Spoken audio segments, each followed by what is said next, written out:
Okay, now let us start for today. And after our earlier two sessions, where we had done the earlier blocks, today we will go on block 4. And our block 4 is essentials of disaster preparedness. See, earlier we were focusing on disaster management in general, understanding what is natural disasters, man-made disasters. Then we went through the various disasters also. And now we are on the essentials of disaster preparedness. So what it covers is uh, yeah, there are 4 things which we can cover in this unit 13, 14, 15, and 16: planning, communication, leadership and coordination, warehousing, and stockpiling.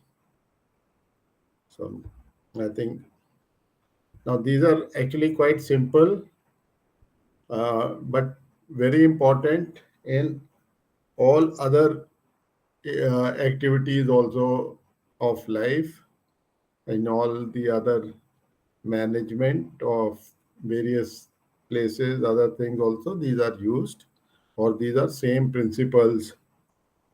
Uh, so when we talk of planning in your unit, the important things are the planning in the context of disaster preparedness, its meaning and concept, and then short-term, long-term planning and role of planners. Some of the important issues in this. Okay. Now, if you see that the concept of planning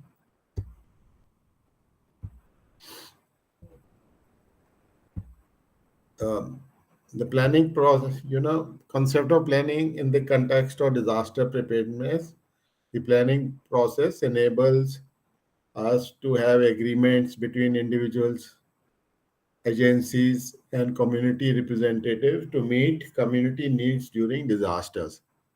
And this plan becomes an essential record of the commitments made to perform certain actions and to allocate physical and human resources. So this is what basic concept is, that uh, whatever has been put in the plan, so that becomes a commitment. uh, then what is the importance of it?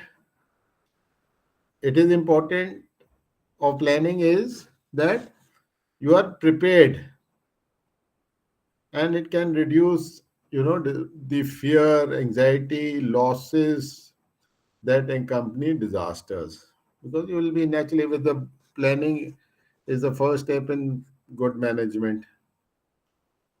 So communities, the families, individuals, everybody, they will know what to do in the event of say a fire, or where to seek shelter during a powerful storm, if because these things are in the plan, and the plans are to be communicated also.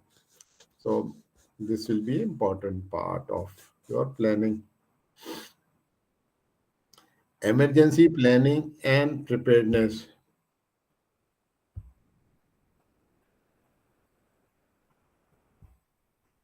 Yeah, Jabril, you raised your hand. Anything you want to say? Yes, sorry, sir. Please, I'm missing the slide. Which unit are you? I covered it in the beginning. Na? This is the unit on planning, isn't it? Unit what? Is it unit 12? You don't worry, I'm not following the unit now. This is first you Okay, try to understand what I am telling. When I am following the unit, I will tell you to open. Hmm. okay, Now sir. you see what I am saying. You try to. This is uh, explaining you the system, what is why we are doing it. So you try to understand that. All right, sir. Thank you. Yeah. I'm not reading from the slide from the book now. That is your job to do. You must read the book, and if you have anything also in that, you ask me. But this is so emergency planning and preparedness. What is it? It is a systematic process preparing for the future events, and which could be some major incidents or disasters. So that is what you are going to plan. It's a part of preparedness. Plans are needed for responding to the impacts of disasters and to maintain continuity while managing the crisis. So if the plans are there, then the when the disaster strikes, when you have to implement, when the actions have to be taken, then you can do it better. And everybody who is involved, because there will be a team involved, there will be others also. So everybody has to be aware of the plan. Preparedness is a continuous cycle of planning, organizing, training, equipping, exercising, evaluating, and taking corrective action. So planning goes in circle. Means you don't make a plan and put it, write it down and keep it in the lock and keep, lock it safely. No, planning is a very active thing, continuous thing. You plan it, you are organizing the training, the equipping, you do as per the plan. Then you exercise it. You carry out an exercise, you to see the plans are being implemented. Then you evaluate it again, and then take again corrective action. So it is a circular sort of thing. Then again you improve the plan by corrective action. Again, then you have a rehearsal of that, and you see what are shortcomings. So training and exercising plans is the cornerstone of preparedness. This is the most important aspect in preparedness, because unless you plan, how will you take any other action? Isn't it? So, and that will focus on your readiness to respond to the hazards, incidents, or the emergencies. Now, preparedness planning is important for everyone who is involved in disaster management. For a quick and effective action that depends on having made and implemented preparedness. So their actions would be fast and as per the plans. Everybody know what you are expected to do because you have planned for it. If appropriate action is not taken, or if the response is delayed, there could be a lot of more losses in disaster, more lives can be lost needlessly, which could have been avoided. So that's why planning it would be very important for us in this case.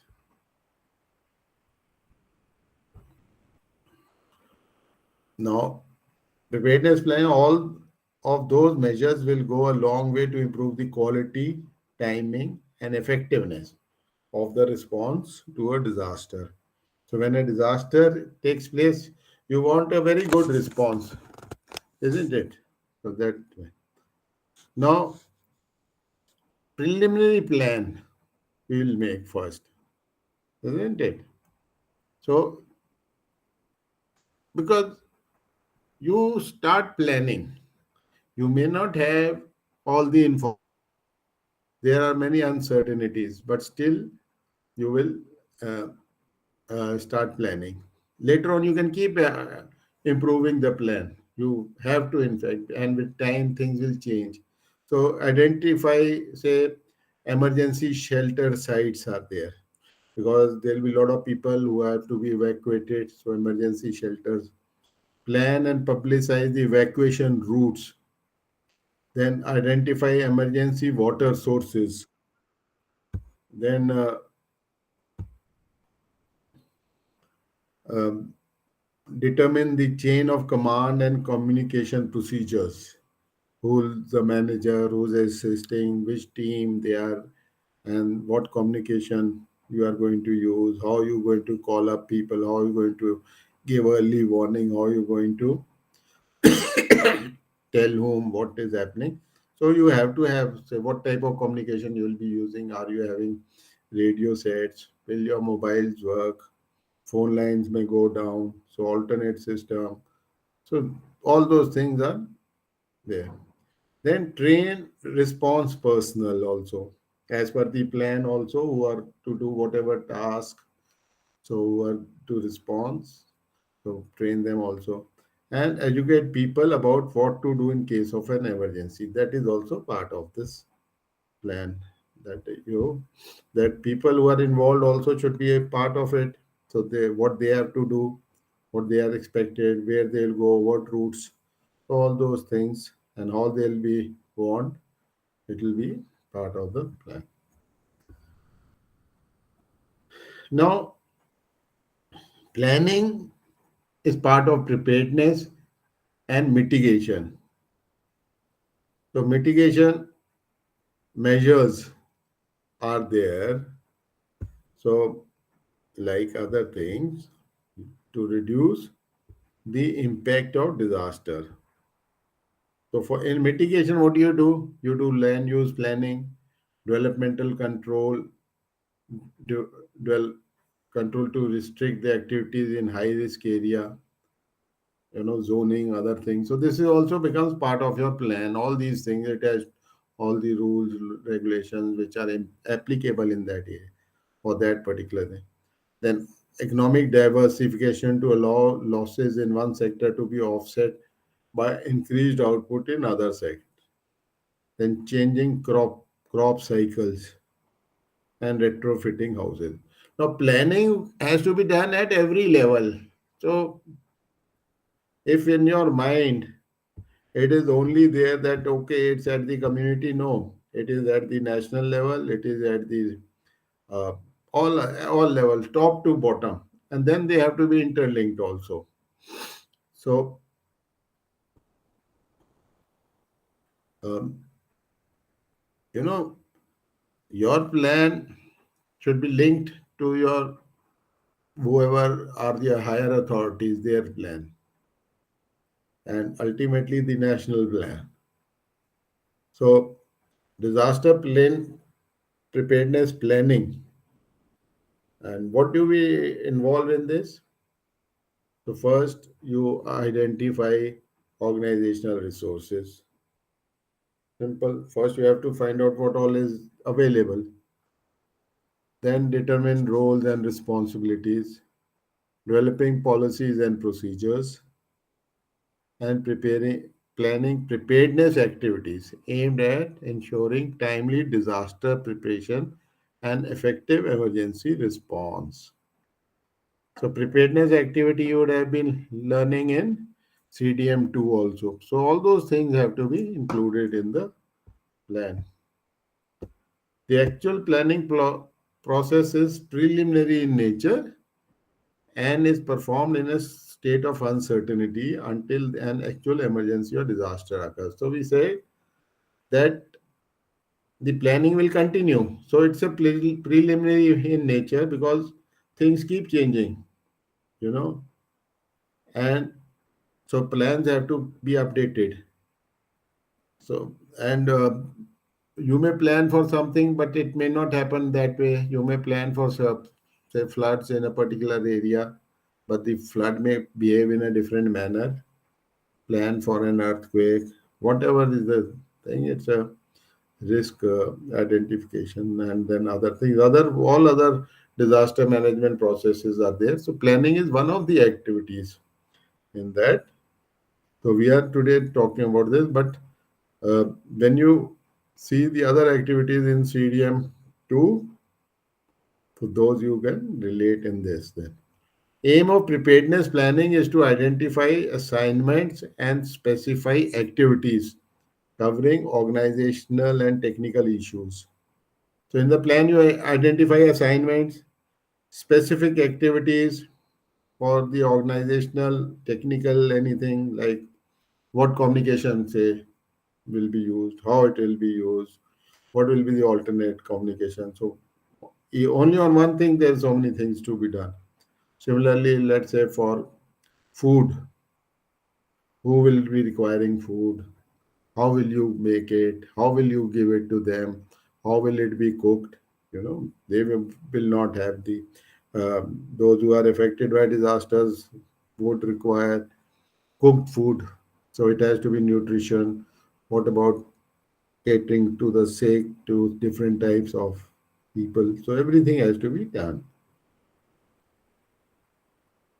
So this has to planning well so that during disaster it uh, functions successfully. So the objective to stimulate ongoing interaction between the parties, groups, teams, interaction between them, and which may it then results in a written usable agreement. So the plan becomes an agreement. Everybody who is involved in planning, so you have to involve everybody, including the, and now it becomes an agreement. So naturally they have agreed to it. Somebody doesn't agree, then you change it. You have, somebody, it may not be possible for somebody in a, say the team is there, shelter team is there, or evacuation rescue team is there. So, and the written plan is an instrument, but not the main goal of the planning process. Planning by itself is not an end, it's a means for preparedness.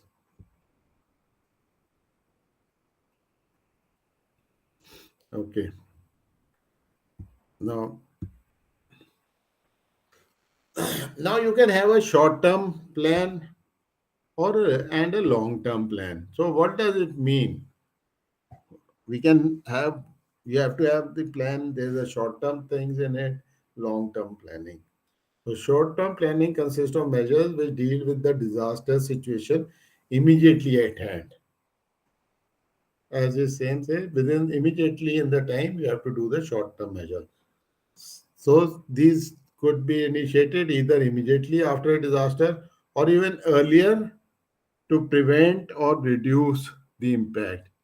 Short-term things. Say floods are building up, so you can act before the flood is really before the person gets, or the village or community, they get flooded, so you can move them out from that area.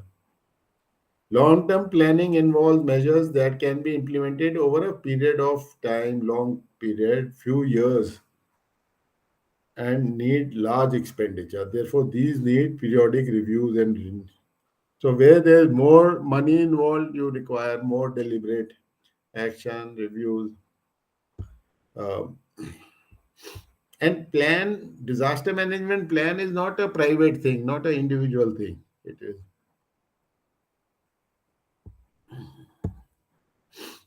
So, physical planning.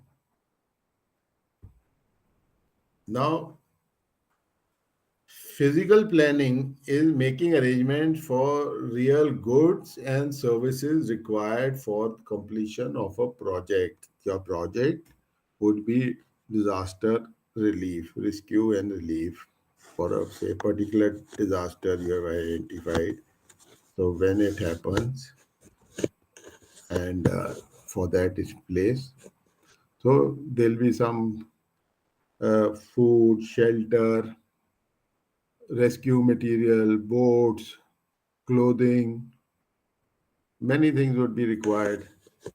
Then medical help, all these things have to be put into the plan. So these goods will be required, this their services would be required. Now, there are at the national level, you have the development plans.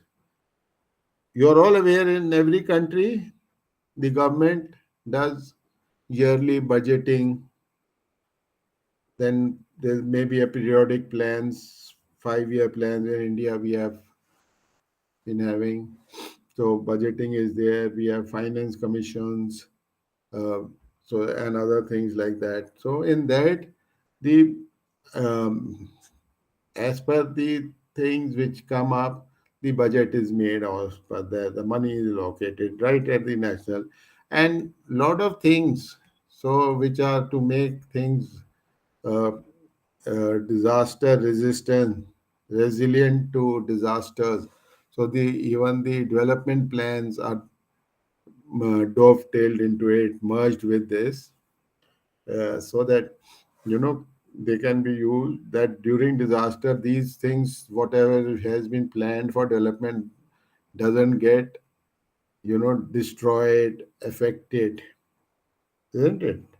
So that's also part of, so it gets part of the development plan at the national level.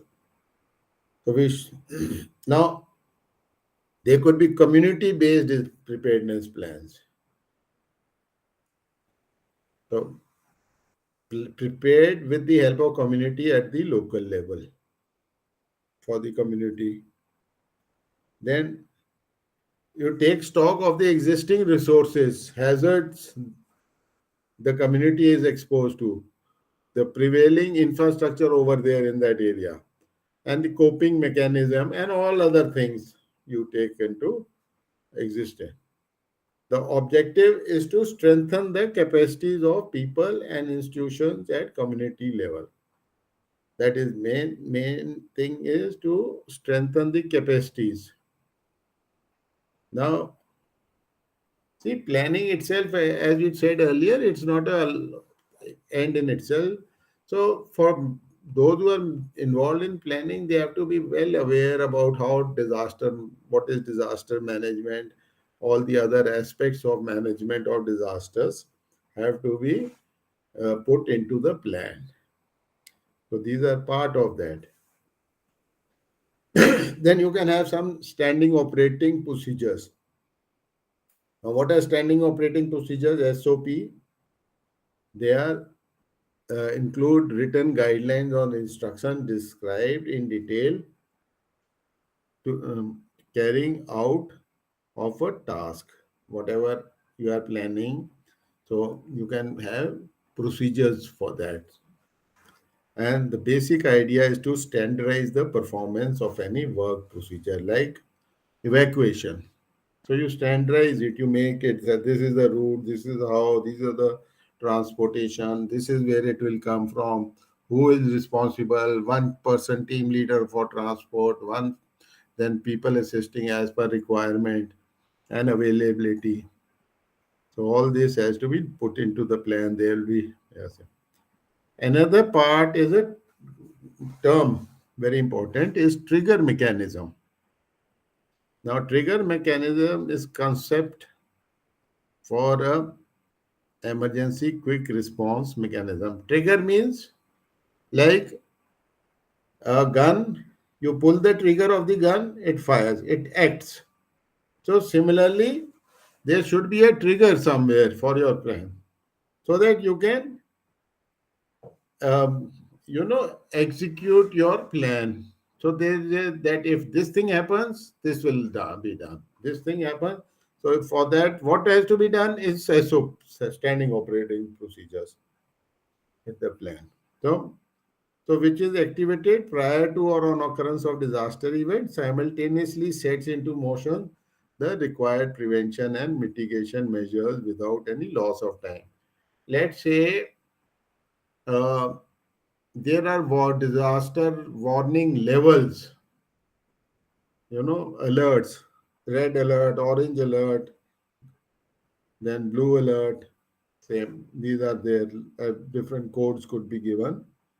Uh, in coastal areas in India also now, and in Bangladesh and other places where cyclones come.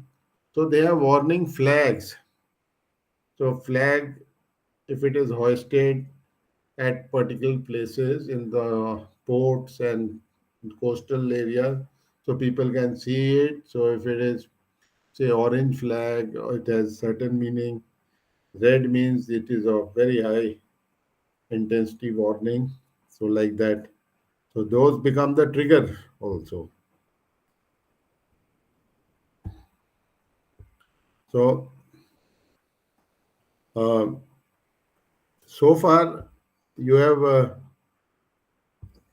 seen this now about planning. we have covered little bit. Have you understand what is planning? Yeah, yeah. Would you like to say something, Lay? Lay Malikubu? Malikabu? Yeah. Hi. You okay? I, Tell me. I hope you can hear me. Only that I'm not home. Traveling back from church. So yeah, Okay. Yeah, planning. I I can think hear it's you. okay. Thanks. It's to prepare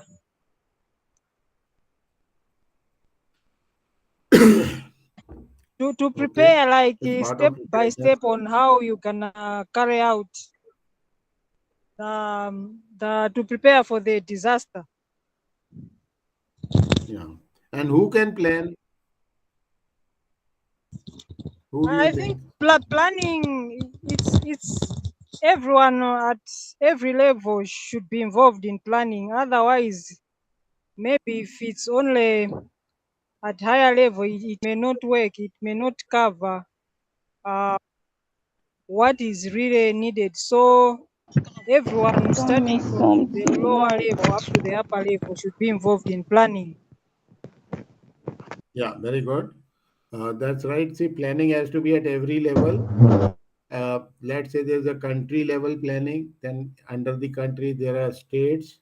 In India, there we have states, big states. So the country plan and the state plan should be synchronized. Then under the states are districts. So district plans, district and state plans should be synchronized. Then below the district are the communities, villages, cities. Within the cities itself, there could be wards if they are big cities, and within the village. Then it could go down to the family level. Within the family planning is also within the family. Let's say if it is a flood prone area, so if they have to evacuate, they should. So there could be some kit which they can keep ready, emergency things, their important documents, where will they keep? So, so all these things they can be part of the planning at various levels. There's a family kits, then there so things like that. Do's and don'ts would come into it. What are the do's and don'ts? Say do's and don'ts for floods, do's and don'ts for earthquake, what they should. So that should be rehearsed also. Planning has to be rehearsed, and then you learn from the rehearsals. You see what is less, what is required more. The plan is the where there is a little problem, so you sort that out, and then you improve with the feedback, the plan. So this exercise keeps going on continuously, periodically. So you keep updating the plans also. Okay, good. Okay, now let us go to the next unit, communication. So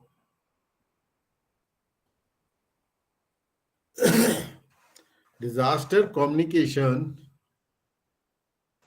uh, what do we understand is using multiple methods of sharing information with as well as receiving information from. You are sharing information with somebody and receiving information from somebody. In disaster, whom all you will be sharing or receiving? Hospitals and healthcare staff, the first responders, those who come immediately for rescue and immediate people, appropriate agencies and partners, other agencies would be there which are involved in it. The media, you will be telling the media also, will be reporting also. Then public in general also, everybody who's there should be, and patients, their families, and other people also, old people, sick people, everybody has to be, you have to. And when is this communication? It is before, during, and after a disaster. So communication, what?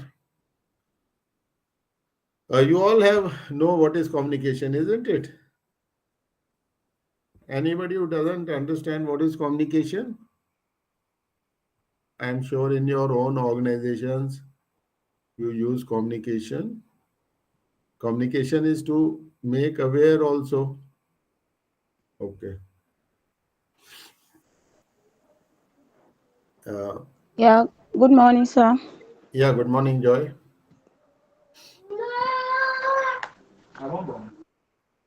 Yeah, you want to say something? Communication. Hello, good morning, sir. Good morning, Joy. Yeah, please come, say. Yeah, okay. My own understanding of communication, it simply means the dissemination of information from one person to another. Yeah, it could be to person. It could be, see, we have listed out here how many people could be, and many more. Healthcare staff, hospitals, first responders, various agencies, partners who are there with us for this thing. You are communicating to media also, you know, then to the public also, you know. So media will, and all these will help also. Public media will also communicate to public. Patients and their families, you know, disaster is some uh, threat is developing, the radio, TV, all these things will be announcing it. So unless you communicate, how will they announce? Now, good, you all have understanding. Now, role of communication in disaster preparedness is very important. So, what you will communicate? So, in emergency communication, what will be included, or what all type? So, it could be alerts and warnings that you have to communicate, directives about evacuation, how to evacuate, what are the things, curfews, any curfew, you understand that, you know, some situations movement to particular areas won't be allowed at all. So they have, unless people know about it, and many others self-protective actions. These have to be communications. So before, during, after, all these, before, you will be also told about how to say do's and don'ts. Other things also can be communicated. So this could come through media. It could be awareness, uh, programs on TV and radio. You can communicate with through mobiles, but more, if the mobile system also in a particular type of disaster is not functioning, it will go off. Then you have to have alternate means also. You can have radio sets. Then you can, so many other things are there. Now, information could be about response status, about family members, about people who are missing, not missing, who have been found, those who are dead.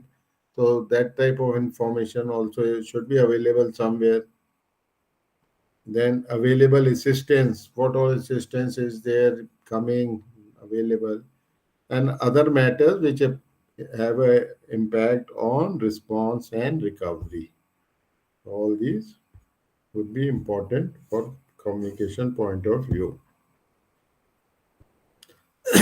Now, why should you communicate? Won't that be important to know? Firstly, it benefits the community. It value when users understand and use them. Communication is of value, will be of value when users will understand and you also use it. A forecast could be accurate. You can accurately forecast weather, other thing. But if it is not understood and used by its recipient, then it gives little benefit. So communication is very important, proper communication. Then it will improve delivery of services to the users. Another aspect. Because when users understand how to use the services provided, then they are able to assess and provide useful feedback on what aspects of service are working well and what needs for improvement. So the users should know what is being coming, where the, let's say, shelters are there, or where the food is available to whom and how, medical help, so things like that. Benefit the delivery. Then people have high regard for easily understood and useful services. So they, yeah, if they understand it, they will appreciate it better. They'll be able to use it then. And this helps the credibility and raises its profile with the public, media, partners, agencies, and government. So the state should also communicate well so that everybody benefits. They are able, whatever they are giving, the services are there is known, and uh, everybody in the media, other places know what is available. So that also is important. Now, you know, uh, in communication, you are trying to give everything, even prepare people, eh, communicating about the do's and don'ts, communicating what they should learn, educating them also. Education is also part of, you are educating them. So if communication is good, they'll be unable to understand all these things. So how to conduct public education and outreach effectively. Communication is also outreach, reaching to the people. So how to effectively do it? So you have to engage specific users and interest groups. So those who are affected. So if it is for sea storm, so fishermen will be involved, and farmers would be involved in case of floods or other active which happens for the uh, in their agricultural area. Emergency managers, all these disaster managers, people who are involved in disaster management, then various societies, health agencies, schools and universities also are important part, because naturally children are there, people are there, they learn also, and they'll be affected. They also get involved with the disaster. Many times schools, if they are in safe places, they are used as shelters or focal point from where some activities are centralized. So all are involved with them. And so you are engaging them by meeting with them regularly. And when you are meeting with them, the relationship is developing. So familiarizing with each other. So the both the users and providers of the information will gain benefit. Knowledge and respect for what you do will grow with, and users will tell others about the valuable services that you are offering. So once you are communicating, people come to know, they will pass it on to others also. And eventually, they may become your most powerful advocates, and especially in the disaster times. So, multidisciplinary cooperation and the sharing of knowledge and experience also distributes the costs and minimizes the occurrence of conflicting information from different sources. So, this is the one aspect. Another is maintain a campaign of regular public communication. So this should be a regular feature. Have a campaign for regular. Media releases are good way of drawing attention, but save them for the big event. Don't do every day. Do it for at some specific big events. You do press releases, other things. Otherwise, because if it comes becomes too often, they will lose the importance to media. So then equip your staff with the ability to engage with the public and key users, everybody who's involved, and the public in general of, for the affected areas, that also should be engaged. So the staff who are into this, who are communicating with the users, the community, they should appreciate the importance of having a good working relationship. So with the staff and with the community, staff of the disaster management team, organizations which are into it. So it could be NGOs, it could be the district or the local governments who are into it. So they could be having a good, uh, you know, interaction with each other and establish good working relation. So they have to make sure that they have necessary social and communication skills to work effectively with key stakeholders.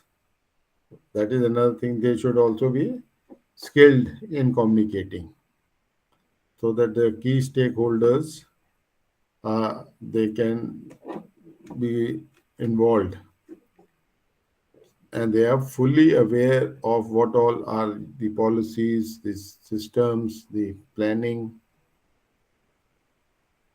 So for this, you may have to specifically train the people, the staff, the people who are in this aspect. So all this should be part of your planning also, isn't it? Use all available technology, and your plan has to be communicated also to various people. They should know, so they should know when we are going to rehearse, who all to come. Unless you communicate well, now use all available technology. So there are many things which are there. So exploit technology to establish cost-effective, appropriate communication channels. So there's radio internet communication initiative. This has been very effectively used for reaching the vulnerable people, uh, especially in rural and remote area communities. The public and key users. Yeah. Anything you are saying? Yeah. Okay. So then uh, now basically reaching remote areas, communities which are far away, that is a challenge. So these things could be used whichever is available. So now internet is available at a lot of places. So that could be used, but just be sure that if it is down at the time of disaster, then it won't be reliable. So you have to have many channels of communication. So mobile telephony is most rapidly adopted and popular communication technology. SMS messages is fast and cost-effective way of communicating warning to a large number of people. So you can use technology, you can use system. See, one of the ways is you want to pass a warning.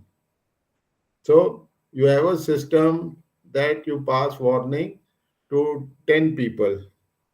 It's in the plan that you will pass to these 10. Now each of those 10 will further pass to 10 each. Then they will further pass to 10 each. So 10 into 10 into 10, just see how many.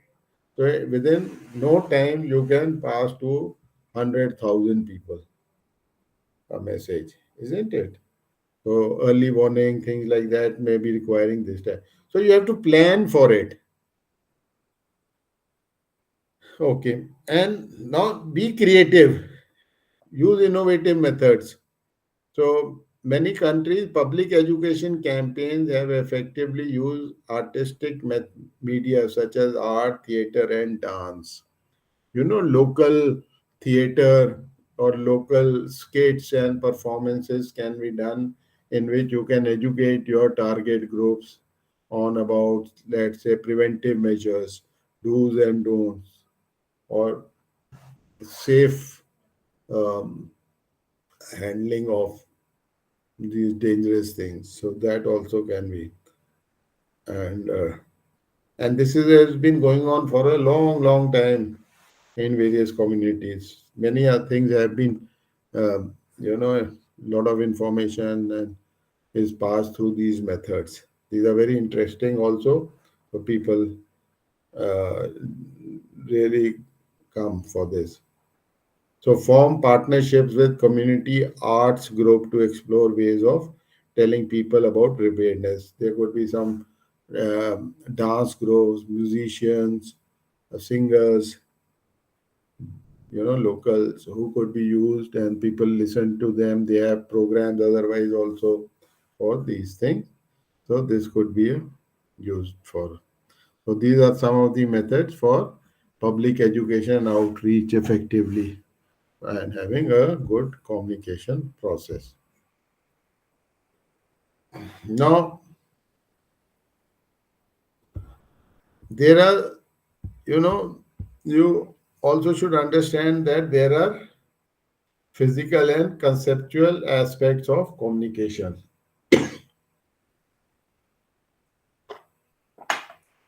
Yeah, Joy, you want to ask something? You raised your hand. Joy? No. Okay. So it would be by mistake or something. So, what is physical and conceptual aspect of communication? So, physical aspect implies having various modes of communication. So, what are the various modes? Telephones, wireless, sets, sirens. Sirens are blaring. Like when there is a fire, the fire attendant rings the bell. Church bells could be rung. You know, they are at very prominent places, or from a mosque or temples. They have sometimes these public address systems. People are gathered there. So these could be then through TV, radio, newspapers. These are physical aspects. Then conceptual aspect, the concept of the communication. Now this is very important, more important actually. That is the physical way what you have to, but what you have to communicate, how you have to, what is the message, that is to use the creative method. This is to ensure that your message, knowledge, information, instruction, etc., is conveyed in a manner that it is clearly understood by the person or the group who's receiving it for the intended or expected action. Isn't it? That is also very self explanatory, but one must think on this also in communicating, and especially during disaster time. So, if you look at it, how your communication should basically be, or what are the basic requirements for effective communication? The first thing is clarity, conciseness, credibility.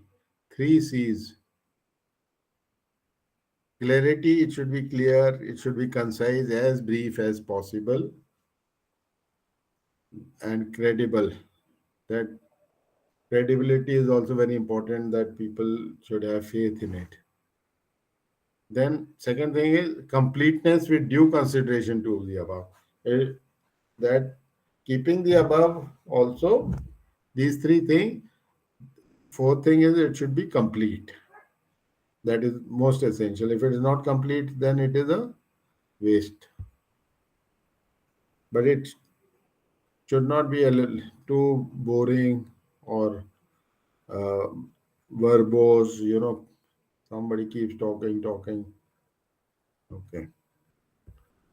Now another thing we were talking. I'm just giving you some aspects of it because uh, I'm clarifying certain things. I'm counseling you for certain high important things so that you understand, and uh, your this materials, book, the SLM, we call it self learning material, or SIM, self instructional material, that you read, you can understand it then very clearly. Okay. So now one of the things is when you're communicating, you must know which are the wings of media. It's very simple. Media includes agencies like newspaper, television, radio that serve as carrier of information. They carry the information to the people, but they carry to the masses. So they are mass use and also give publicity to their views and responses through media. So media is of two types: print media, electronic media.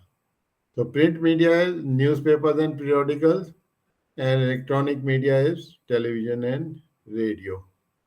So, a question can come, one of these, say, multiple choice question that media includes the following. So it will give A, B, C, and none of the above. So probably one will be newspaper, others could be something else. So newspaper is the right answer. Then, so you have to understand these small uh, aspects also, because I presume your exams will be multiple choice MCQ. So go in detail. It can't be that you have to write long answers. Long answers would be in your assignments.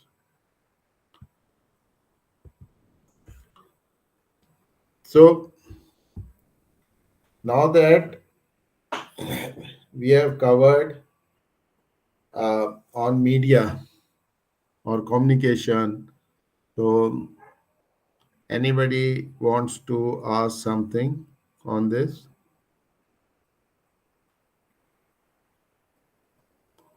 Joy, Lay, Andy, have you are three, or and anybody else also?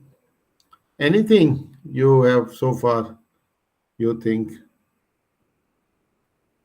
you want to clarify, or anything you want to add or say?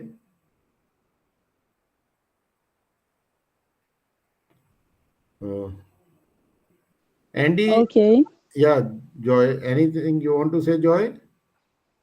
Just a little contribution about importance of communication when it comes to disaster. Yeah. So, Yes, yes. yeah, yes, I just want to say communication is very important and it plays a vital role to make sure that or to ensure that you are being aware about your environment when a disaster is about to occur. There are different ways like uses of electricity, siren, and other medias. Uh, when it comes to other disasters, also like flood, that can be predictable at times. So I think communication plays a very important role in ensuring that we do everything possible to, you know, avoid things like when it comes to disaster, we'll have information and we'll take safety precautions as well. Okay, So good. that's just a little that I have to say. Yeah. Oh, thank you. That's very good. See, practical experience has been that communication, whatever you may do, it could, when you see later, you think you could have done better. So, yes, it is always to be improved, because it is never adequate enough. So you have to prepare people so that communication um, has to be media awareness, uh, education before that about various aspects of disasters in general, and then specifically about everybody's role in it. What is your particular role of a particular person, particular group? You know, uh, say one thing about communicating says evacuation plan, the route to be taken for evacuating.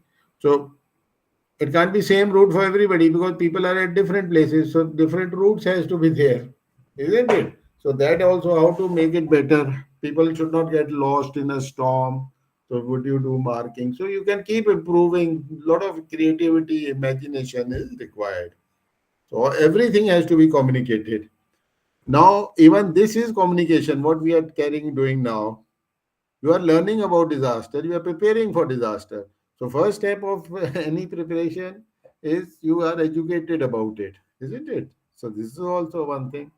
So we are far off, we are using media, we are using now internet, we are using video calling, all these sort of things, emails, other things. Maybe 10 years back this was not possible.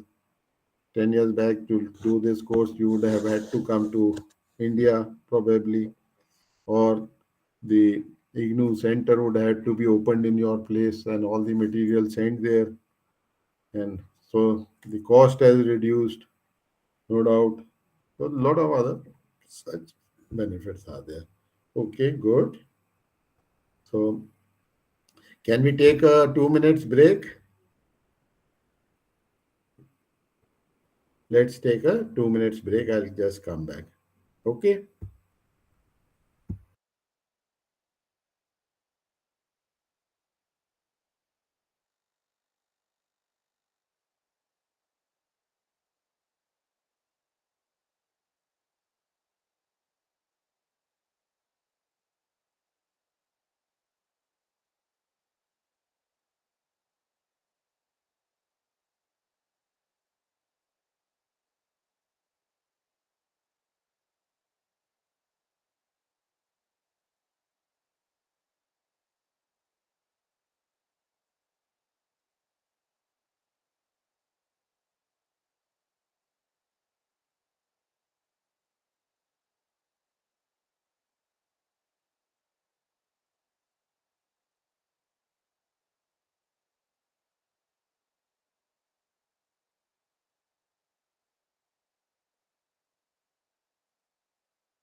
Okay. Shall we resume? Yeah.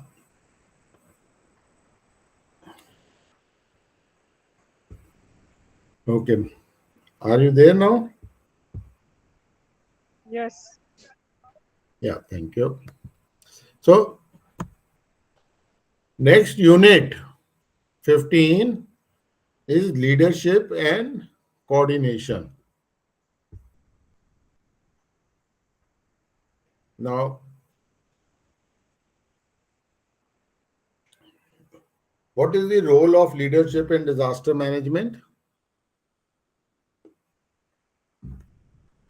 Now, leadership is the function of directing or controlling the actions or attitudes of an individual or group with more or less willing acquiescence of the followers. So, leader functions are to direct or control the actions or attitudes of the people who are there.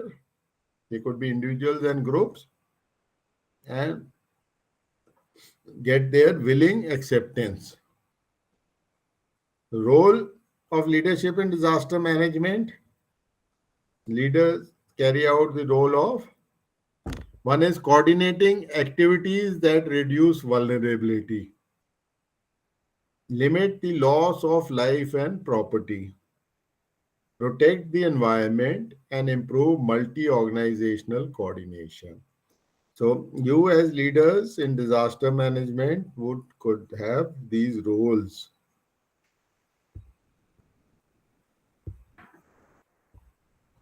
So why is leadership important in disaster management?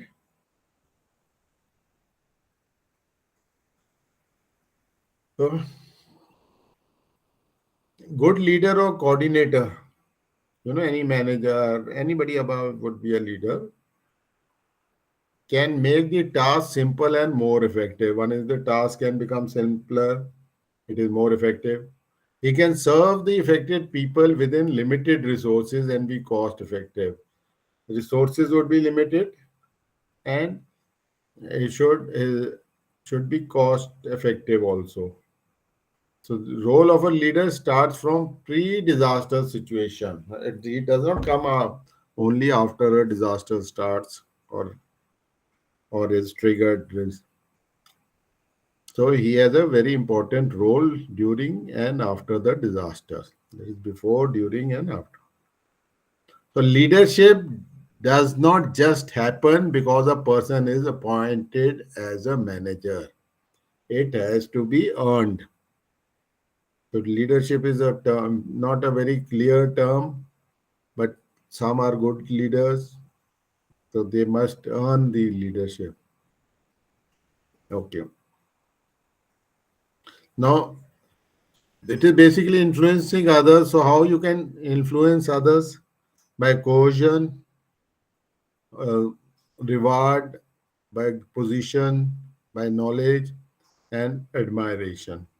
People are admiring you, or you are, rewarding them. Some anything could be there.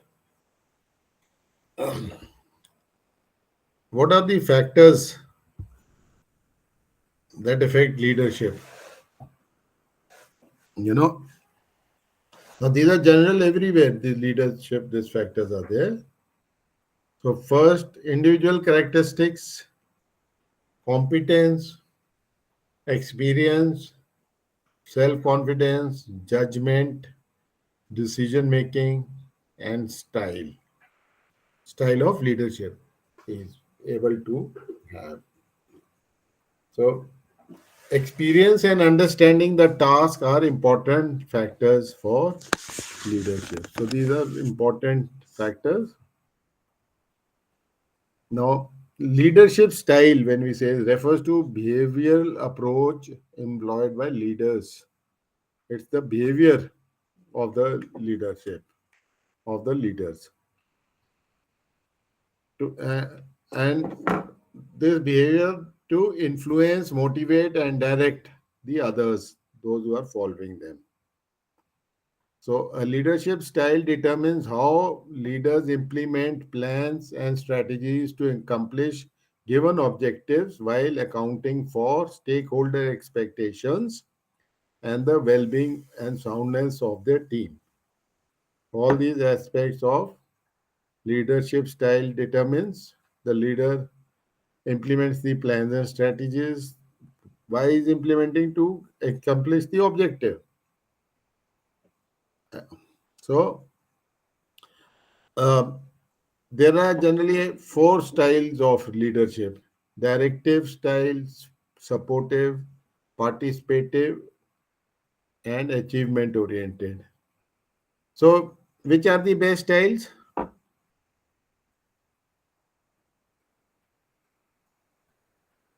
Best style of leadership. So, in a disaster situation, which is the best style? So, actually, different styles may be required at different times, also different situation or different sort of work. So, authoritative guidance is the best. That is, a accompany me anyway on my way. Means I am not doing this. You join me and do with me. So this is. Being authoritative also. Yeah, welcome. Okay, Arif. And authoritative guidance. We have seen there's a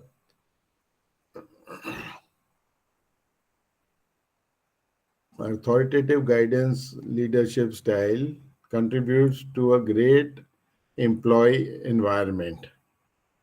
So he's guiding the people also. This style is a good choice, especially in times of crisis, when things are changing or when people lack prospects. That the outlook is very gloomy for most of the people and during disasters. So now, what are the desirable qualities of leadership in a disaster management? So uh, I'm just touching these. There is much more to it. You have to understand. So these are very important things. So, so desirable qualities of leadership in disaster management is personal qualities and self-confidence. Then professional competence, sound judgment and appropriate decision making, ability to communicate, appropriate style of leadership. So all these things are important. What he should try to have. And what is appropriate styles of leadership is tell, sells, consult, joins. So these are the things in the style. So he orders the team, but tells them, orders the team and waits for results and actions by keeping an eye on the progress of the things. Then he sells the idea, convinces the team about the decision taken, about analyzing the positive and negative points. So he's selling the idea to the team, convinces them, then consults. Leader consults the team and allows them to participate in the decision making. And joins. Leader discusses thoroughly the problem and the likely course of actions. And, and he joins them in their activities. All these. So mostly multi-style or mixed style approach is more useful in disaster situation. Delegation of authority and work is also an important aspect of leadership style. So of course, the leader has to continue to monitor and coordinate with his colleagues also. So now we can understand about what sort of a leader should be there.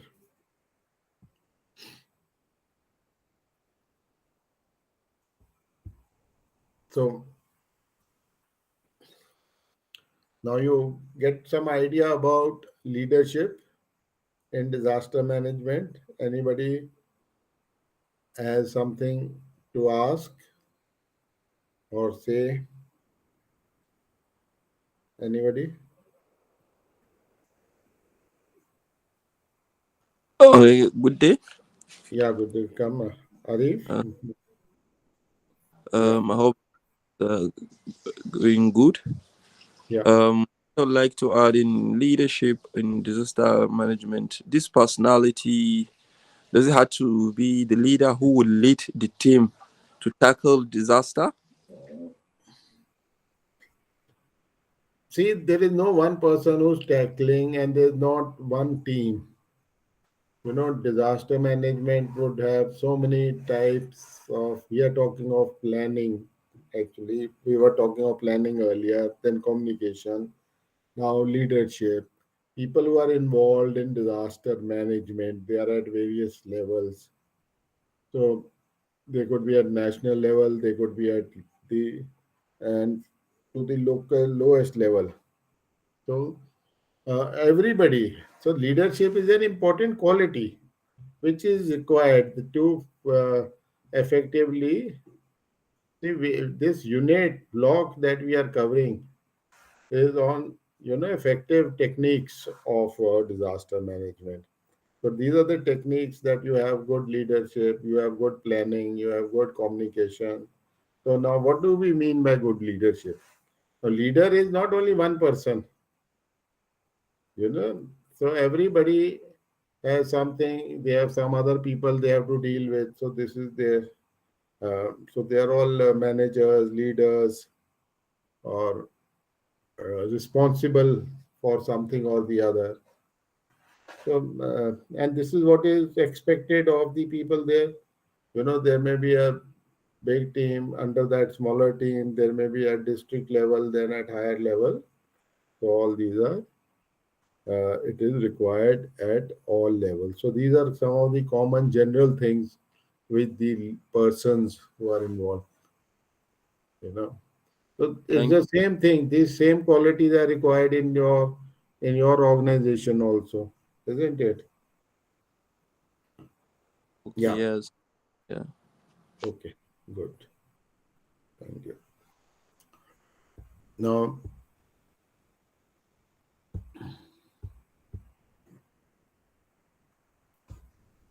now we'll go to the unit 16, our other unit for today. So, uh, can you see this unit on the screen? Yes.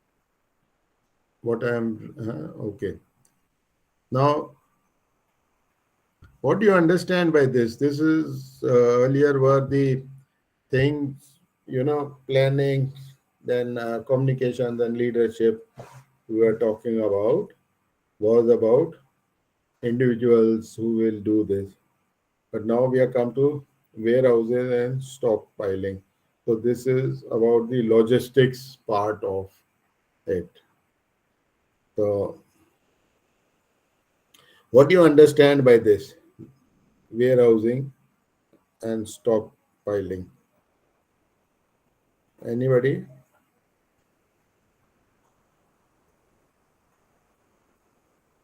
Yeah. Who would like to say something? Yeah, come please. Very Well, good. how, maybe if we can, on my own way of understanding, Yeah. warehousing, um, let's say the process of keeping or keeping tools that we can use how to handle in handling disaster when it occurred. Yeah. Yeah. Yeah. Very good. And anybody who would like to say what is stockpiling?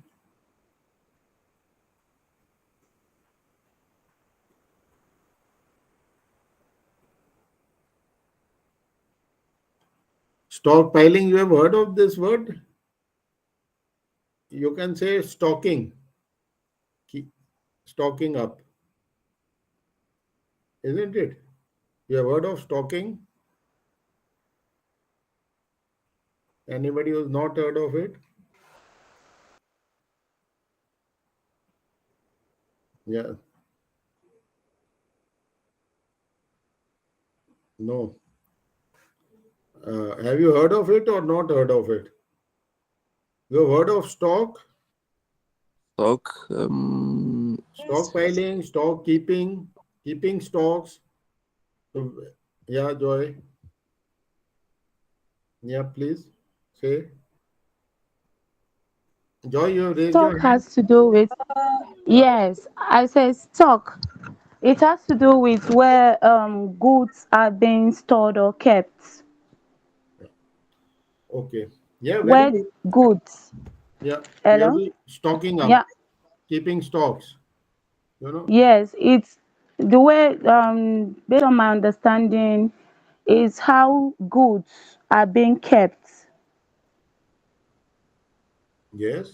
in order to satisfy the needs of the community or a particular Oh country yes. or region. Yeah. So Yeah. very good. So warehouse and stock. Where do you keep the stock? You keep them in the warehouse. And what do you keep in the warehouse? You keep the stocks, you keep the goods, whatever is required for disaster management. We are talking about disaster management. So warehouse for disaster management. So Okay. So yeah, warehouse is where we keep the stock. Don't stock are the tools we keep in warehouse. yeah, tools could be there, could be anything. Warehouse, it could be uh, a warehouse at national level. Okay. In India, the food grain is kept in big warehouses, very, very huge, all over the country. Food grains are kept. So, granary, or you can call, here we call them godown. There's a Food Corporation of India. They have godowns all over the country, huge godown. So these food stocks are at national level and at state level are used during disasters also. They are used otherwise, and then so some stocks out of them. So when they have to be distributed, sent in bulk to a particular place, so they are sent from various warehouse. So they are stocked. Food stocks are kept. So stocking of food or stockpiling, piling up the food items, various. So now it is a very, very vast subject of logistics management for disaster management. But it is very important concept. Then what else you can keep? You mentioned tools, equipment, especially rescue equipment. You may have boats. You may have so many other things, maybe cutters, machinery for cutting and other things to rescue from debris. Fallen buildings are there, so that will be required. So there, the warehouse or the place where they are kept will be different type. For food, it will be different. At country level, maybe there are stocks of medicines kept, and medicine there, maybe some stocks are always maintained. There are at national level, some minimum level of stocks are always maintained. So they can only be issued by the orders of the government for particular disasters or particular need. So that becomes a buffer stock, reserve stock, whatever it is. So these are all, um, but we have to, where in disaster management may not be that everybody is going to work in warehouse or stockpiling, but naturally when you are in a team you must understand it is required, and then even if it is not there, it should be there. When you are preparing for disaster rescue response, unless you have stocks, you may already be having stocks for other purposes, like for food security you have food stocks, so that can be used, at the national level. Then it is issued, and then later on it is more is brought in and filled up, so it can immediately in emergency it is withdrawn. Similarly, at boats and other equipment are kept, shelter material may be kept. If in your plan you are requiring that, then you estimate how much is required, then you have the funds budgets, and then you do for that also. So so stockpiling, what do you understand, is the use of warehouse as a reservoir to handle stocks, goods, equipment to be used during disaster. Stockpiles have been established to provide the supply of critical material for use during disaster, isn't it? So, and then these have to be kept properly, like if you're stocking medicines in a big place, so they have to be changed also. So generally at a higher level, that national level and all, these are same stocks which are used for daily need. But there you will, level of stocking will go up. That means more quantity you will keep. So it will be replaced also continuously, being issued to the market, to the hospitals, to other places, and fresh one brought in here so that it doesn't go old. So managing the warehouse means all this equipment, the food item does not go bad. So it has to be rotated. That means always fresh food items. The grain which is kept there is fresher, and grain is there.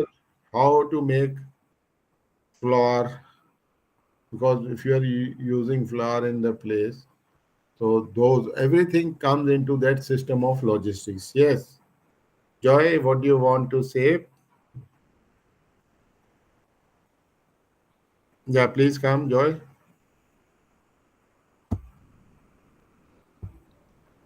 So I said the stocks.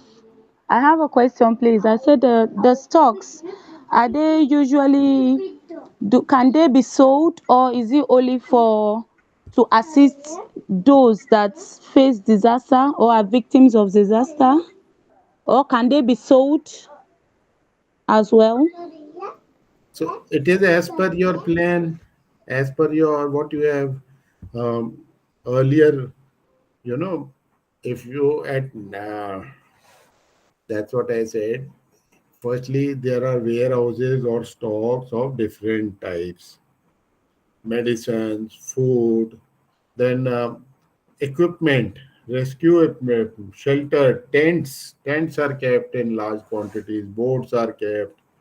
Uh, fire, uh, fighting equipment may be kept. You know, so these people, because certain disasters, so many disasters bring these type of problems also. So now that is into the planning of it. So if it is in the plans you have made, you require this thing, you will have teams for fire, let's say. So you will have fire equipment. But this is all a very coordinated thing, planned thing. And it could be, let's say, heavy machinery is required. So the construction uh, companies and construction organizations, your maintenance, government organizations which are making roads and bridges, they can be incorporated, because at the time of a disaster, they won't be making bridges or roads. So they can be, like the army is called over to help. Similarly, they can also be asked to bring the equipment. So this inventory is made also. Now that is different aspect. Here we are only looking at now the aspect of today. What we are looking at is the aspect of having a warehouse, because warehouse itself, operations of a warehouse itself are quite important, complex. So that's a very specialized thing. But everybody in disaster management should have an idea about it, isn't it? So if we see uh, this unit, I think you have all got on warehousing and stockpiling. We have got this unit, and um, you know, so warehousing, stockpiling is of essential commodities as part of preparedness for disasters. So whatever is essential things are required, and then you have planned for it, then only you can stock them. Unless you have planned for it, you can't. You have to then only stock it. So inventories are maintained of commodities. So based on established needs. And then there is a network for distribution mechanism of all this. So you have these medical, say at national level, we have the central government in India, which has buffer stocks of essential things to cater for the fluctuating demands. And they have warehouses located, government warehouses located all over. These are national level. So, but local people can't take from there unless these are released by the government or these are distributed. So, now similarly, there are medical stores by the health department and the other various trade bodies also maintaining. So this also is also at the national level. Now, all these can be used to uh, cater for emergency situations. And so some level of stockings extra is kept in addition to the seasonal demand or the demand of the trade, that is the market requirement. So beyond that, so at the lower district level, we have stores are identified and stocks of medicine, foods, and then there probably you will have the equipment, boats, other things also kept. And naturally, if it is a if it is in the plans that first the planning would be done, the needs would be felt, then this would be built up in the plan itself, that these kept so many items at this quantity is kept here for, and who will use it, how it will be. So we had mentioned earlier in the planning, everything has to be tied up. So this is what we were meaning. One of the examples is this. So there are various techniques for distributing these also. Now, it is very important for these stocks to be maintained so that they can be used during disasters. So specifically, it has to be there. And a range of items, a quantity of items is laid down, and these are then maintained. So, and this is, you know, if you don't understand it simply, it is, everything is involved. The financing part is there for this. I mentioned earlier, budgets are there at national level. They will cater for this if you are keeping it. Now, how so? It is very difficult to have stores at every place. So you have certain, you know, things to follow for maintaining the warehouses, keeping the warehouses, which are accessible, and maintaining their maintenance cost is very high. So you have to strike a balance, where to keep and how much. So now this balance you will, where to keep them depends on the vulnerability of the area or the type of goods that are there, because many of these items would have limited uh, life, so they can get spoiled with time. So these have to be changed. So that's also another important aspect for locating these, depending on the area which are vulnerable. So where we will keep, then types of goods which are there, then you will have the availability or the location of or the distribution agencies which are available. So who will be able to take care of these, to move these. So a lot of infrastructure is required. You know, the roads have to be there. There have to be vehicles available. All these are identified and planned. So it is all included in the plan. So plans at district level and above become very elaborate, very, very details are there. Uh, now,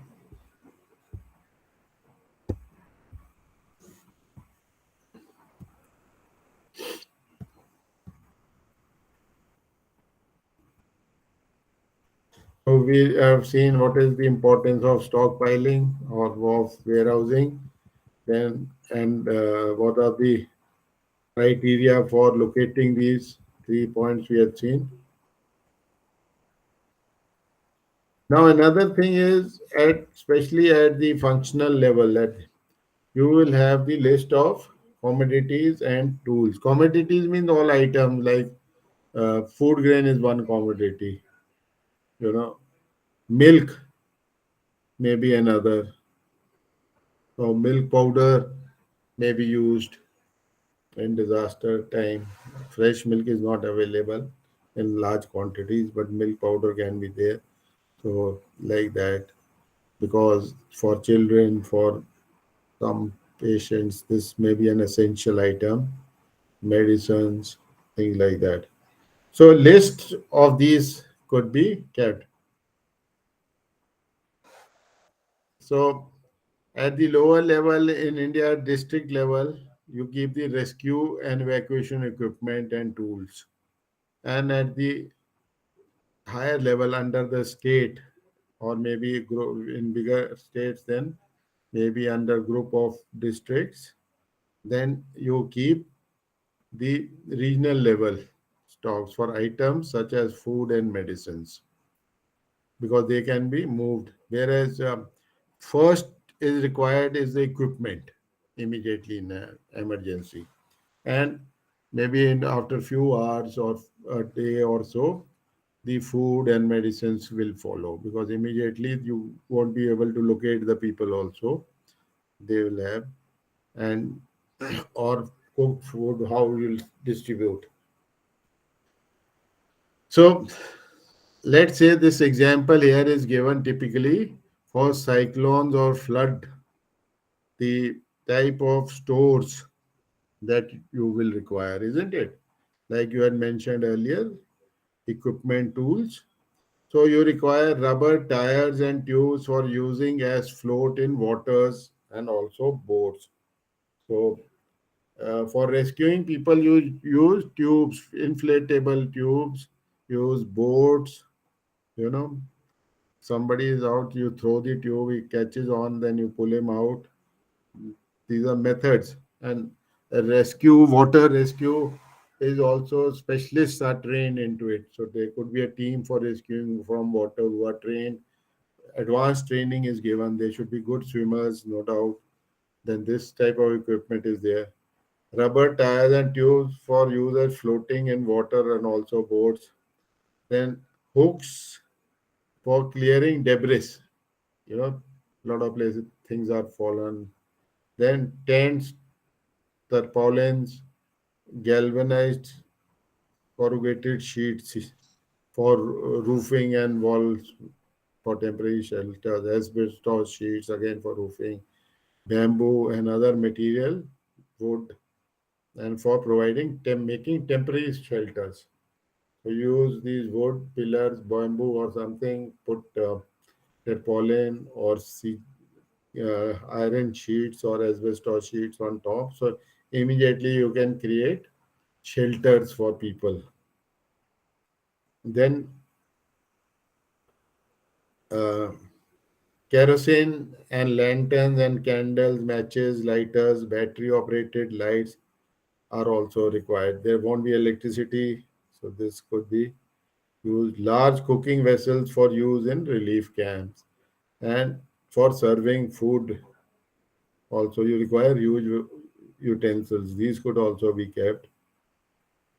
Then identify slips in plastic pouches to be issued to the refugees in relief camps. Maps could be kept. Then you can keep ropes, wires, chains, uh, spare rod marker stores. Marking spare rods are kept for marking. Steel poles, bamboo, slotted strips of metal to be laid on or broken. See, to make roads which are broken or muddy, you can keep some steel poles, bamboos, slotted strips of metal. These are used to double-handled saws for cutting fallen trees, fall, especially during storms and earthquakes. So they block the road. So cutters or big saws are kept. Concrete cutters, shovels, hose pipes, diesel pumps to pump out water. which gets inundated in some places. Generator sets to have electricity local level. Then first aid kits, duty signboards can be there, jerry cans, empty oil drums, gunny bags, and gunny sandbags, polythene bags for dropping supplies, buckets, wireless sets, and satellite phones. All these can be used. Then equipment for filtering and boiling water. So all these are also part of the requirement that can be kept over there.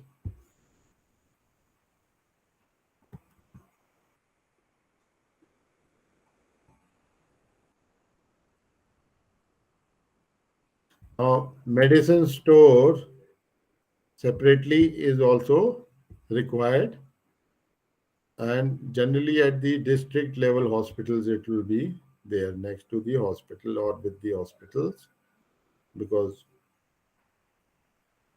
so life-saving medicines, drugs for preventing infection, vaccines, and first aid equipment. Then public health department needs stores for district containing disinfectants, mobile water tank as another water storage things for transporting drinking water. Because drinking water would immediately be required. It gets there's no water during these local pipelines would not be working. They may get broken or inundated. Flood water cannot be used.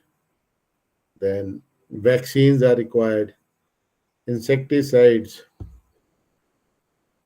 you also require.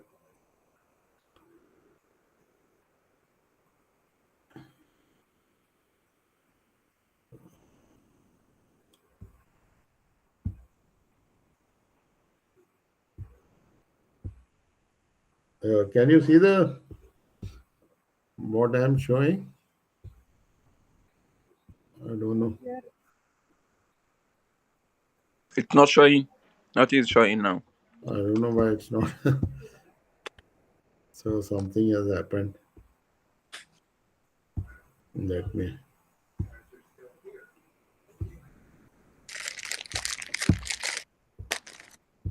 Yeah.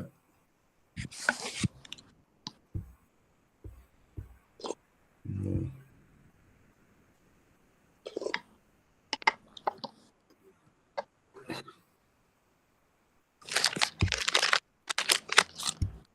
I don't know. It's not showing. So Yeah.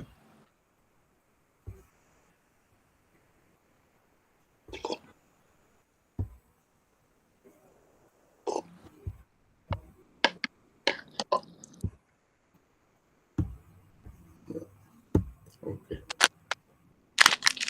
I think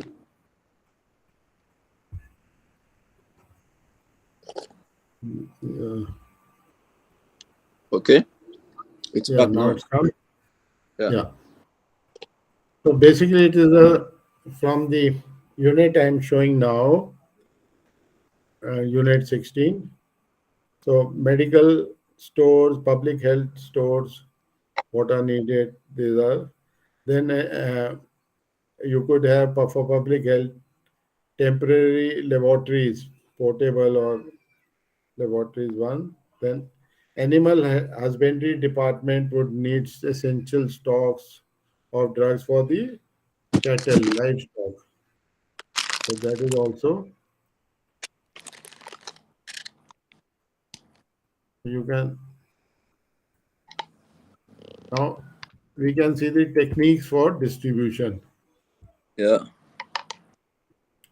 You know, so relief material has to be well organized and it is predetermined. So you carry out rehearsal. So plan is made earlier how you will distribute relief material, what will compose at what whom all type of people, how much, all this, how much a family should be given, how much, whether you'll send cooked food or you'll give packets are made of say about 25 kgs each, having uh, grain, flour, and pulses, milk, powder milk.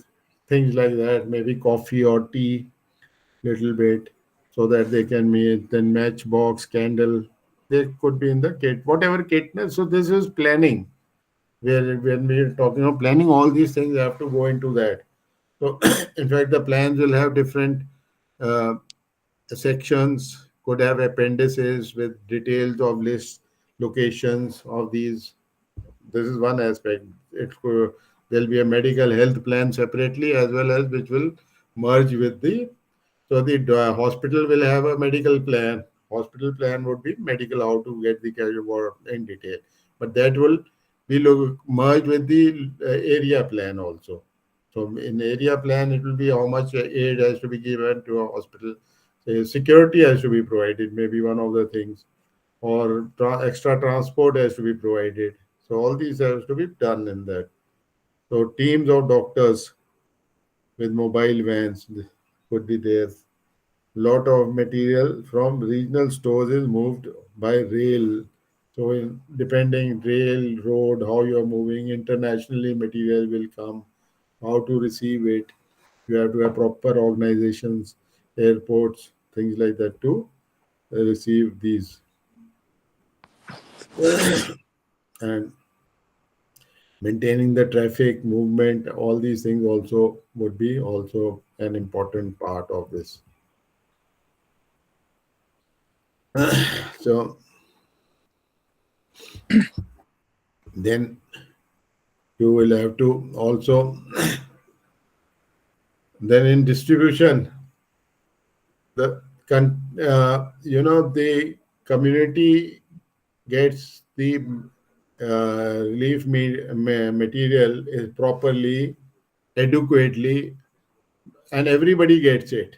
It's not that only some people get it and some don't, or those who are accessible only get it and those who are far away, they don't get it. So all these things have to be catered for, planned, and nobody can should take undue advantage of it. Also, there's uh, lot of misuse can take place, so that has to be avoided. Any anomaly and other things. So a lot of other activities are done. Identification um, of the beneficiaries is another important aspect.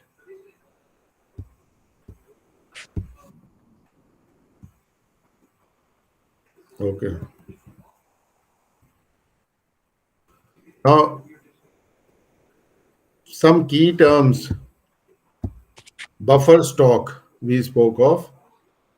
Stocks of essential items like food and such commodities required at the time of contingency like disaster. So this is buffer stock is over and above the normal stock which is required on day-to-day basis in a warehouse. Warehouse is stocking say grain, so every day the grain is being used, utilized from there.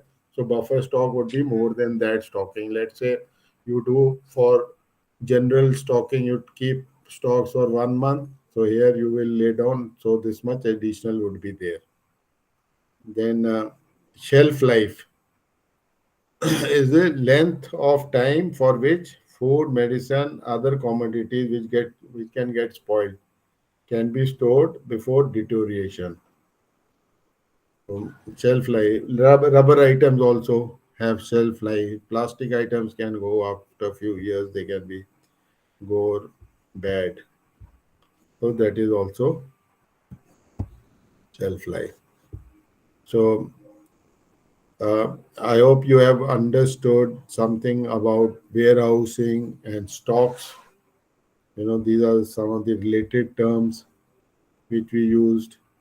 So anybody who has anything to ask, please ask. Yeah, about warehousing, stocking, anything you want to ask further, or for any other thing we covered earlier. What all we covered? First was our unit on planning. Second was on communication, Yes. then leadership, and now warehouse. So these are the techniques which are a part of preparedness, which should be there, you know, which are in fact everywhere, but then it should be part of the disaster management also. The specific issues in this should be looked into.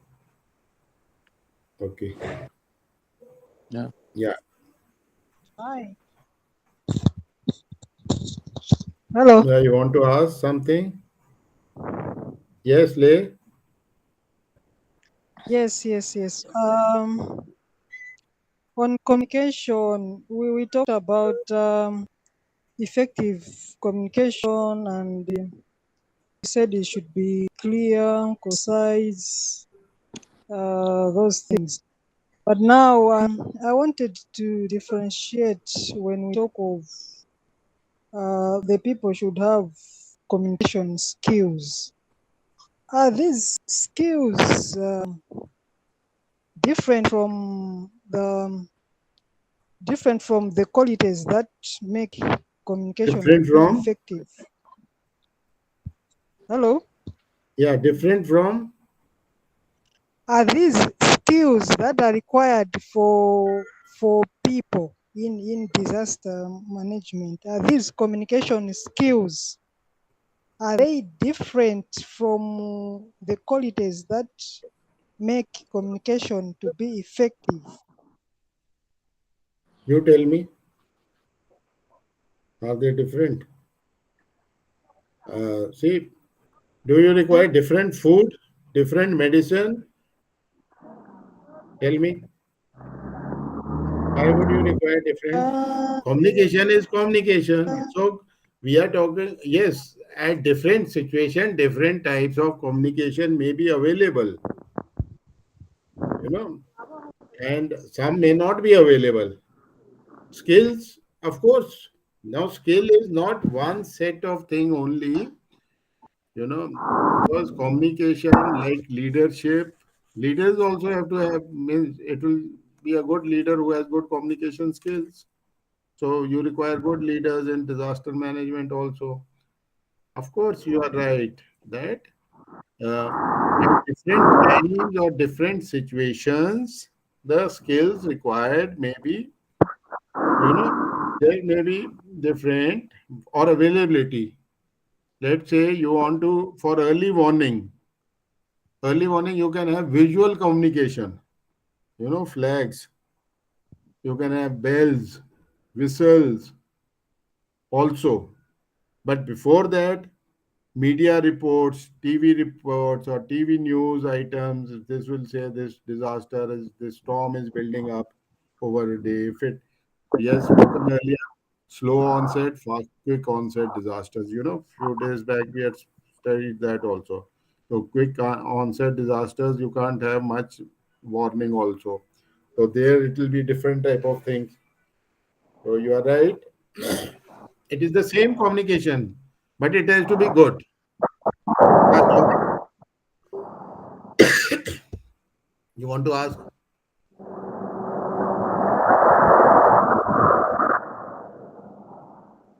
Sir, can we And please mute this Andy? Can we mute him? Andy, you are. Can you mute yourself? Yeah. Okay. Thank you. Yeah, Joy, what do you want to ask? You want to say something? Please say. Joy, Joy Negaidu, you can say something. You can unmute yourself, then say. Yeah, Arif, No, I have Arif. nothing to say. I have nothing to say now. Okay, you have unmuted, so I thought. Yeah, okay, never mind. So these things are required everywhere, but here you will cater specifically to the disaster situation, preparedness. So let's say your preparedness education Hello, and training is I, also. Yeah, Joy. I, 1, 2, 3.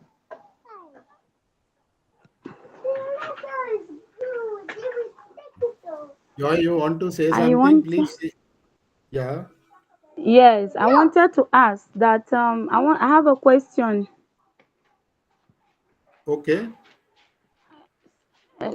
I said warehouse managing of stocks. What kind of disaster is likely to take place there? Could it be man-made or a natural disaster that may take place in warehousing, Okay. Okay. Yeah. pile See, management, and stock? see, Mm. warehouse, see, when in your plan, you will do a risk assessment. You are making a plan. Before that, you will do a risk assessment. What is the risk? If you have a risk of earthquake, then you will not, you will plan for earthquake. If you have risk of floods, you will plan for floods. Uh, if you have risk of uh, say chemical disaster, you will plan for that, isn't it? So whatever risk you have, the plan whatever you are making, you will plan for that. So warehouse will be for the part of the plan. At the national level, the warehouse is there, or at the district level. So at the national plan, it should have that we will have so much food kept in the country extra, so many million tons of food has to be kept extra. So you will have to cater for those many warehouses. Will have to have money for it to make those warehouse extra storage capacity. People, all these organizations. So in India, we have a warehousing corporation of India and and food corporation of India. Both different things, but food corporation in India keeps all these buffer stocks and food security, food safety is part of this. Okay. And medicine warehouse will have medicines. You can have specialized warehouses. Medicine warehouse won't be generally only for disaster. It is generally a warehouse where uh, at national level these are not specifically for disasters, but yes, at lower levels, at NGO level, some NGO may keep some material depending on the funds they have in their plan. NGO will also make a disaster plan which we will dovetail into whether they want to function into a particular community or a particular area or particular disaster. So it will be there, so they will coordinate and cooperate with the authorities at that level. Okay. Yeah. Okay. So if there's nothing more, then we can close for today. And I'll again say go through these study material in detail and understand them. If there's still any question, you can ask me. So we will meet next time as per the schedule. I think our yeah next meeting is going to be on. Okay. Thank you very much. Bye bye. Have a good day. Thank you. Okay. Bye. Bye. All right. Thank you very much, sir.